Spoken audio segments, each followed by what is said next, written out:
Hello friends, welcome back to my channel option tuner. ನಿನ್ನೆ ನಾನು ಹೇಳಿದ ಹಾಗೇನೆ ಹೇಳಿದ್ದ ಪ್ಲೇಸಲ್ಲೇ ಪ್ರೈಸ್ ಗ್ಯಾಪ್ ಡೌನ್ ಓಪನ್ ಆಯಿತು. ಪ್ರೈಸ್ ಗ್ಯಾಪ್ ಡೌನ್ ಓಪನ್ ಆಗ್ತಿದ್ದಂಗೆ ಈ ನಮ್ಮ ಫಸ್ಟ್ ಸಪೋರ್ಟ್ 23,644 ಇಂದ 23,600 ಈ ಲೆವೆಲ್ನ ಹೋಲ್ಡ್ ಮಾಡಿಬಿಟ್ಟು ಇಮಿಡಿಯೇಟ್ ಆಗಿ ರೆಸಿಸ್ಟೆನ್ಸ್ ಹತ್ರ ಹೋಯಿತು. ಹಾಗೇನೆ ರೆಸಿಸ್ಟೆನ್ಸ್ ರಿಜೆಕ್ಟ್ ಆಗ್ತಿದ್ದಂಗೆ ವಾಪಸ್ ಸಪೋರ್ಟ್ ಹತ್ರ ಬಂತು. ನಿನ್ನೆ ನಾನು ಇದೇ ಥರನೇ ಹೇಳಿದ್ದೆ, ಗ್ಯಾಪ್ ಡೌನ್ ಓಪನ್ ಸಿನಾರಿಯೋ 1ರಲ್ಲಿ ಪ್ರತಿದಿನಾನೂ ಕೂಡ ನಮ್ಮ ಲೆವೆಲ್ಗಳು ಅಕ್ಯುರೇಟ್ ಆಗಿ ವರ್ಕ್ ಆಗ್ತಾ ಇದ್ದಾವೆ. ಬೇರೆ ಎಲ್ಲ ಚಾನಲಲ್ಲೂ ನಿಮಗೆ ಲೆವೆಲ್ಗಳನ್ನ ಮಾತ್ರ ಕೊಡ್ತಾರೆ. ನಾನು ಲೆವೆಲಲ್ಲಿ ಯಾವ ಥರ ಬಿಹೇವ್ ಮಾಡುತ್ತೆ ಪ್ರೈಸು ಮತ್ತು ನಾವು ಹೇಗೆ ವರ್ಕ್ ಮಾಡಬೇಕಂತ ಕೂಡ ನಾನು ನಿಮಗೆ ಹೇಳ್ತಾ ಇದ್ದೀನಿ. ನಾಳೆನೂ ಕೂಡ ತುಂಬ ಇಂಪಾರ್ಟೆಂಟ್ ಲೆವೆಲ್ನ ನಿಮ್ಗೆ ಕೊಡ್ತಾ ಇದ್ದೀನಿ. ಸೊ ವಿಡಿಯೋನ ಸ್ಕಿಪ್ ಮಾಡದೆ ನೋಡಿ. ನಾಳೆ ಈ ಲೆವೆಲ್ ತುಂಬ ಇಂಪಾರ್ಟೆಂಟ್ ಆಗೋದಿದೆ. 23,600 ಈ ಲೆವೆಲ್ ತುಂಬ ಇಂಪಾರ್ಟೆಂಟ್ ಆಗೋದಿದೆ. ಈ ಸ್ಟ್ರಕ್ಚರ್ನ ನೋಡಿ, ನಿನ್ನೆ ನಾನು ಹೇಳಿರೋ ಸ್ಟ್ರಕ್ಚರ್ ಪ್ರಕಾರ ನೀವು ನೋಡಿ ಏನಾದರೂ ಟ್ರೇಡ್ ಮಾಡಿದರೆ ಸಿ ಸೈಡು ನಿಮಗೆ ಒಳ್ಳೆ ಬೆನಿಫಿಟ್ ಆಗಿರೋದು, ಹಾಗೆ ಪಿ ಸೈಡ್ ಕೂಡ ಒಳ್ಳೆ ಬೆನಿಫಿಟ್ ಆಗಿರೋದು. ಸಿ ಸೈಡ್ 80ರಿಂದ 90 ಪಾಯಿಂಟ್ ಸಿಕ್ಕಿರೋದು, ಪಿ ಸೈಡು 120 ಪಾಯಿಂಟ್ಸ್ವರೆಗೂ ನಿಮಗೆ ಪ್ರಾಫಿಟ್ ಆಗಿರೋದು. ನಾಳೆಗೆ ನಮ್ಮ ಇಮಿಡಿಯೇಟ್ ಸಪೋರ್ಟ್ ಬಂದು 23,650 ಇಂದ 23,600 ಈ ಝೋನ್ ಇಮಿಡಿಯೇಟ್ ಸಪೋರ್ಟ್ ಆಗಿರುತ್ತೆ. ಹಾಗೆಯೇ ಮೇಜರ್ ಸಪೋರ್ಟ್ ಬಂದು 23,440 ಆಗಿರುತ್ತೆ. ಈ ಲೆವೆಲ್ ಏನಾದರೂ ಬ್ರೇಕ್ ಆದರೆ ಕಂಪ್ಲೀಟ್ಲಿ ವೀಕ್ ಆಗಿರುತ್ತೆ. ಹಾಗೆಯೇ ನಮ್ಮ ರೆಸಿಸ್ಟೆನ್ಸ್ ಫಸ್ಟ್ ರೆಸಿಸ್ಟೆನ್ಸ್ ಬಂದು 23,850 ಇಂದ 23,800 ಇಮಿಡಿಯೇಟ್ ರೆಸಿಸ್ಟೆನ್ಸ್ ಆಗಿರುತ್ತೆ. ಫಸ್ಟ್ ರೆಸಿಸ್ಟೆನ್ಸ್ 24,085 ಇಂದ 24,134 ಇದು ಫಸ್ಟ್ ರೆಸಿಸ್ಟೆನ್ಸ್ ಆಗಿರುತ್ತೆ. ಮೇಜರ್ ರೆಸಿಸ್ಟೆನ್ಸ್ ಬಂದು 24,306 ಇಂದ 24,350 ಇದು ಮೇಜರ್ ರೆಸಿಸ್ಟೆನ್ಸ್ ಆಗಿರುತ್ತೆ.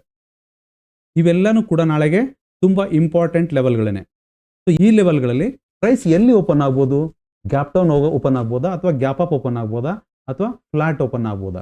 ಫ್ಲಾಟ್ ಓಪನ್ ಆದರೆ ಯಾವ ಥರ ಬಿಹೇವ್ ಮಾಡುತ್ತೆ ಪ್ರೈಸು, ನಾವು ಹೇಗೆ ರಿಯಾಕ್ಟ್ ಮಾಡಬೇಕು? ಹಾಗೆಯೇ ಗ್ಯಾಪ್ ಅಪ್ ಆದರೆ ಪ್ರೈಸ್ ಹೇಗೆ ಬಿಹೇವ್ ಮಾಡುತ್ತೆ, ಗ್ಯಾಪ್ ಡೌನ್ ಆದರೆ ಪ್ರೈಸ್ ಹೇಗೆ ಬಿಹೇವ್ ಮಾಡುತ್ತೆ, ನಾವು ಹೇಗೆ ರಿಯಾಕ್ಟ್ ಮಾಡಬೇಕು ಅನ್ನೋದನ್ನು ತುಂಬ ಡೀಟೇಲ್ ಆಗಿ ನಮ್ಮ ಸ್ಟ್ರಕ್ಚರ್ ಜೊತೆಗೇ ಡಿಸ್ಕಸ್ ಮಾಡೋಣ. Flat open scenario 1. ಪ್ರೈಸ್ ಏನಾದರೂ ನಾಳೆ ಫ್ಲಾಟ್ ಓಪನ್ ಆಯಿತು ಅಂದರೆ 23,650 ಇಂದ 23,600 ಈ ಲೆವೆಲಲ್ಲಿ ಓಪನ್ ಆಯಿತು ಅಂತಂದರೆ ಇದು ಹೋಲ್ಡ್ ಆಗಬೇಕು. ಪ್ರೈಸು ಈ ಲೋನ ಬ್ರೇಕ್ ಮಾಡ್ದೇ ಇಲ್ಲಿ ಹೋಲ್ಡ್ ಆಯಿತು, ಗ್ರೀನ್ ಕ್ಯಾಂಡಲ್ ಆಯಿತು ಅಂದರೆ ಫಸ್ಟು 23,700ವರೆಗೂ ಹೋಗುತ್ತಿದ್ದು. ಇಲ್ಲಿ ಹೋಗಿ ರಿಜೆಕ್ಷನ್ ಆಯಿತು ಅಂದರೆ ವಾಪಸ್ ಬರುತ್ತಿಲ್ಲ. ಇಲ್ಲಿ ಬಂದಾಗ ಈ ಲೋ ಬ್ರೇಕ್ ಆಗದೇ ಪಿನ್ ಬಾರ್ ಕ್ಯಾಂಡಲ್ಗಳು ಅಥವಾ ಬುಲಿಶ್ ಕ್ಯಾಂಡಲ್ಗಳು ಸ್ಟಾರ್ಟ್ ಆಯಿತು ಅಂದರೆ ಒಂದು ಒಳ್ಳೆ ಬೌನ್ಸ್ ನೋಡ್ಬೋದು. 23,850 ಇಂದ 23,800ವರೆಗೂ ತುಂಬ ಫಾಸ್ಟಾಗಿ ಹೋಗುತ್ತೆ. Flat open scenario 2.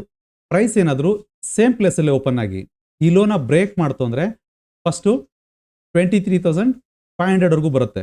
ಇಲ್ಲಿ ಬಂದು ರಿಟ್ರೇಸ್ಮೆಂಟ್ ಸಲುವಾಗಿ 23,700ವರೆಗೂ ಹೋಗೋಂಥ ಚಾನ್ಸಸ್ ಇರುತ್ತೆ, ಅಥವಾ ಅದಕ್ಕಿಂತ ಮುಂಚೆನೂ ರಿಜೆಕ್ಟ್ ಆಗ್ಬೋದು.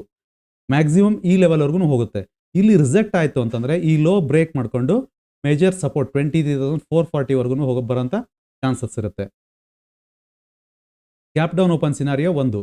ನಾಳೆ ಏನಾದರೂ ಪ್ರೈಸ್ ತುಂಬ ಗ್ಯಾಪ್ ಡೌನ್ ಆಯಿತು ಅಂದರೆ, ಜಾಸ್ತಿ ಗ್ಯಾಪ್ ಡೌನ್ ಆಯಿತು ಅಂದರೆ 23,440 ನಮ್ಮ ಮೇಜರ್ ವೆರಿ ಇಂಪಾರ್ಟೆಂಟ್ ಸಪೋರ್ಟ್. ಇಲ್ಲೇನಾದರೂ ಓಪನ್ ಆಯಿತು ಅಂದರೆ ಬುಲಿಶ್ ಕ್ಯಾಂಡಲ್ಗಳು ಸ್ಟಾರ್ಟ್ ಆಯಿತು ಅಂದರೆ ಫಸ್ಟು 23,500 ಈ ಲೆವೆಲ್ವರೆಗೂ ಹೋಗುತ್ತೆ. ಇಲ್ಲಿ ರಿಜೆಕ್ಷನ್ ಸಿಕ್ಕು ಮತ್ತೆ ವಾಪಸ್ ಇಲ್ಲಿ ಬರುತ್ತಿದ್ದು. ಇಲ್ಲಿ ಹೋಲ್ಡ್ ಆಗಬೇಕು. ಇಲ್ಲಿ ಹೋಲ್ಡ್ ಆದರೆ ಮಾತ್ರ 23,650 ಇಂದ 23,600ವರೆಗೂ ಹೋಗುತ್ತೆ. ಇದನ್ನೂ ಬ್ರೇಕ್ ಮಾಡಿಕೊಂಡು 23,850ವರೆಗೂ ಹೋಗೋಂಥ ಚಾನ್ಸಸ್ ಇರುತ್ತೆ. ಅಕಸ್ಮಾತ್ ಈ ಲೆವೆಲ್ ಹೋಲ್ಡ್ ಆಗಲಿಲ್ಲ, ಬ್ರೇಕ್ ಆಯಿತು ಅಂತಂದರೆ ಮಾರ್ಕೆಟ್ ಕಂಪ್ಲೀಟ್ಲಿ ವೀಕ್ ಆಗಿರುತ್ತೆ. ತುಂಬ ಫಾಸ್ಟಾಗಿ ಕೆಳಗಡೆ ಹೋಗೋಕ್ಕೆ ಸ್ಟಾರ್ಟ್ ಆಗುತ್ತೆ market. Gap down open scenario 2. ಪ್ರೈಸ್ ಏನಾದರೂ 23,440 ಈ ಲೆವೆಲಲ್ಲೇ ಓಪನ್ ಆಗಿ ಫಸ್ಟ್ ಮೇಲ್ಗಡೆ ಹೋಗಿ ಇಲ್ಲಿ ರಿಜೆಕ್ಷನ್ ತೊಗೊಂಡು ವಾಪಸ್ ಬಂದೂ ಕೂಡ ಮತ್ತೆ ಇಲ್ಲಿ ರಿಜೆಕ್ಷನ್ ಆಗಿ ಸ್ಟಾರ್ಟ್ ಆಯಿತು ಅಂದರೆ ಸೀದಾ ಕೆಳಗಡೆ ಬರುತ್ತೆ, ಈ ಲೆವೆಲ್ವರೆಗೂ ಬರುತ್ತೆ. ಈ ಲೆವೆಲ್ನೂ ಕೂಡ ಬ್ರೇಕ್ ಮಾಡೋಂಥ ಚಾನ್ಸಸ್ ಇರುತ್ತೆ. Gap up open scenario 1.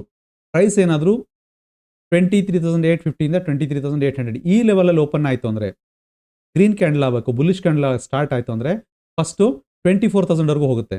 ಇಲ್ಲಿ ರಿಜೆಕ್ಷನ್ ಆಯಿತು ಅಂದರೆ ವಾಪಸ್ ಮತ್ತೆ ಇಲ್ಲಿ ಬರುತ್ತಿದ್ದು. ಇಲ್ಲಿ ಬಂದಾಗ ಈ ಲೋ ಬ್ರೇಕ್ ಆಗದೇ ಹೋಲ್ಡ್ ಆಯಿತು ಅಂದರೆ ಬುಲಿಶ್ ಕ್ಯಾಂಡಲ್ ಆಗಕ್ಕೆ ಸ್ಟಾರ್ಟ್ ಆಯಿತು ಅಂದರೆ 24,085ವರೆಗೂ ಹೋಗೋ ಚಾನ್ಸಸ್ ಇರುತ್ತೆ. ಅದೇ ಥರನೇ ಪ್ರೈಸ್ ಇಲ್ಲಿ ಗ್ಯಾಪ್ ಅಪ್ ಆಯಿತು ಅಂದರೆ 24,085 ಇಲ್ಲಿ ಗ್ಯಾಪ್ ಅಪ್ ಆಯಿತು, ಇಲ್ಲಿ ರೆಡ್ ಕ್ಯಾಂಡಲ್ ಆಯಿತು ಅಂದರೆ ಲೋವರ್ ಲೋ ಮಾಡಿಕೊಂಡು ಫಸ್ಟ್ ಇಲ್ಲಿ ಕೆಳಗಡೆ ಬರುತ್ತೆ. ಕೆಳಗಡೆ ಬಂದು ಇದನ್ನು ಸಪೋರ್ಟ್ ತೊಗೊಂಡು ಮೇಲ್ಗಡೆ ಹೋಯಿತು, ವಾಪಸ್ ಕೆಳಗಡೆ ಬಂದ ಮೇಲೂ ಕೂಡ ಈ ಲೋ ಬ್ರೇಕ್ ಆಗದೆ ಇತ್ತು ಅಂದರೆ ನೆಕ್ಸ್ಟ್ ಇದು 24,085ವರೆಗೂ ಹೋಗುತ್ತೆ. ಸೊ ಇಲ್ಲಿ ಆಗ್ತಾ ಇರೋ ಪ್ಯಾಟರ್ನ್ ಯಾವುದು ಅಂತ ನೀವು ಹೇಳ್ಬೋದಾ?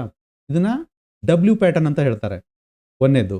ಇನ್ನೂ ಒಂದು ಹೆಸರಿದೆ ಇದಕ್ಕೆ, ಏನು ಹೆಸರಿದೆ ಅಂತ ದಯವಿಟ್ಟು ಕಮೆಂಟ್ ಮಾಡಿ. Gap up open scenario 2. ಪ್ರೈಸ್ ಏನಾದರೂ ನಮ್ಮ ಮೇಜರ್ ರೆಸಿಸ್ಟೆನ್ಸ್ 24,300 ಇಂದ 24,350 ಈ ಲೆವೆಲಲ್ಲಿ ಓಪನ್ ಆಯಿತು ಅಂದರೆ, ರೆಡ್ ಕ್ಯಾಂಡಲ್ ಆಗಿ ಕೆಳಗಡೆ ಬರೋಕ್ಕೆ ಸ್ಟಾರ್ಟ್ ಆಯಿತು ಅಂದರೆ ಪ್ರೈಸು ಫಸ್ಟು ಈ ರೆಸಿಸ್ಟೆನ್ಸ್ ಏನಿದೆ ಇವಾಗ ಸಪೋರ್ಟ್ ಆಗುತ್ತೆ 24,085 ಇಂದ 24,134 ಈ ಸಪೋರ್ಟ್ವರೆಗೂ ಬರುತ್ತೆ.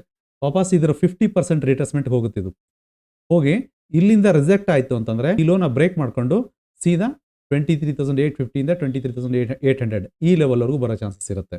ಅಕಸ್ಮಾತ್ ಇಲ್ಲಿ ರೆಡ್ ಕ್ಯಾಂಡಲ್ ಆಯಿತು, ಈ ಲೋ ಕೆಳಗಡೆ ಬರಲಿಲ್ಲ ಅಂತಂದರೆ ಮತ್ತೆ ಕಂಪ್ಲೀಟ್ ಮಾರ್ಕೆಟ್ ಸ್ಟ್ರಕ್ಚರ್ ಚೇಂಜ್ ಆಗುತ್ತೆ, ಬುಲಿಶ್ ಮೂಮೆಂಟ್ ಸ್ಟಾರ್ಟ್ ಆಗುತ್ತೆ. ನಾಳೆಗೆ ಇವು ತುಂಬ ವೆರಿ ಇಂಪಾರ್ಟೆಂಟ್ ಲೆವೆಲ್ಗಳು. ನಾನು ಬೆಳಗ್ಗೆನೆ ಪೋಸ್ಟ್ ಮಾಡಿದ್ದೆ, ಈ ಲೆವೆಲಲ್ಲಿ ಓಪನ್ ಆಗ್ತಿದ್ದಂಗೆ ನಾನು ಸ್ಟ್ರಕ್ಚರ್ ಸಮೇತ ನಾನು ಪೋಸ್ಟ್ ಮಾಡಿದ್ದೆ ನಮ್ಮ ಟೆಲಿಗ್ರಾಮ್ ಚಾನಲಲ್ಲಿ. ಈ ಲೆವೆಲ್ ಹೋಲ್ಡ್ ಆಗುತ್ತೆ, ಇಲ್ಲಿ ಹೋಲ್ಡ್ ಆದಮೇಲೆ ಈ ರೆಸಿಸ್ಟೆನ್ಸ್ ಲೆವೆಲ್ 23,850 ಈ ಲೆವೆಲಲ್ಲಿ ಏನಾದರೂ ರಿಜೆಕ್ಷನ್ ಬಂದರೆ ಮಾರ್ಕೆಟು ಕಂಪ್ಲೀಟ್ ಡೌನ್ ಬರುತ್ತೆ. 23,600 ಈ ಲೆವೆಲ್ ಕೂಡ ಬ್ರೇಕ್ ಆಗೋಂಥ ಚಾನ್ಸಸ್ ಇರುತ್ತೆ ಅಂತ ಹೇಳಿದ್ದೆ. ನೀವು ಬೇಕಾದರೆ ಟೆಲಿಗ್ರಾಮ್ ಚಾನಲ್ನ ಓಪನ್ ಮಾಡಿ ನೋಡ್ಬೋದು. ನಮ್ಮ ಟೆಲಿಗ್ರಾಮ್ ಚಾನಲ್ ಲಿಂಕ್ನ ಡಿಸ್ಕ್ರಿಪ್ಷನಲ್ಲಿ ಕೊಟ್ಟಿರ್ತೀನಿ. ನಮ್ಮ ಈ ಲೆವೆಲ್ಗಳು ಮಾರ್ಕೆಟಲ್ಲಿ ತುಂಬ ಪರ್ಫೆಕ್ಟ್ ಆ್ಯಂಡ್ ಅಕ್ಯುರೇಟಾಗಿ ವರ್ಕ್ ಆಗ್ತಾ ಇದ್ದಾವೆ. ಆದರೂ ಕೂಡ ನಿಮ್ಮ ಓನ್ ಅನಾಲಿಸಿಸ್ ಜೊತೆಗೇ ಟ್ರೇಡ್ ಮಾಡಿ. ಯಾಕಂದರೆ ನಾನು ಸೆಬಿ ರಿಜಿಸ್ಟರ್ಡ್ ಪರ್ಸನ್ ಅಲ್ಲ, ಹಾಗೆಯೇ ಈ ವಿಡಿಯೋ ಯಾವುದೇ ಟ್ರೇಡ್ ಪ್ರಮೋಷನ್ ಅಲ್ಲ. ಈ ವಿಡಿಯೋ ಕೇವಲ ಕಲಿಕೆ ಉದ್ದೇಶದಿಂದ ಕೂಡಿರುತ್ತೆ. ಈ ವಿಡಿಯೋ ಮತ್ತು ನಮ್ಮ ಲೆವೆಲ್ ಸ್ಟ್ರಕ್ಚರು ನಿಮಗೆ ಇಷ್ಟ ಆದರೆ ಮಾತ್ರ ದಯವಿಟ್ಟು ಲೈಕ್ ಮಾಡಿ, ಸಬ್ಸ್ಕ್ರೈಬ್ ಮಾಡೋದನ್ನು ಮರಿಬೇಡ್ರಿ. ಮಾರ್ಕೆಟಿನ ರಿಯಲ್ ಟೈಮ್ ಅಪ್ಡೇಟ್ ನಿಮ್ಗೆ ಬೇಕು ಅಂತಂದರೆ ನಮ್ಮ ಟೆಲಿಗ್ರಾಮ್ ಚಾನಲ್ನ ಜಾಯ್ನ್ ಆಗಿ.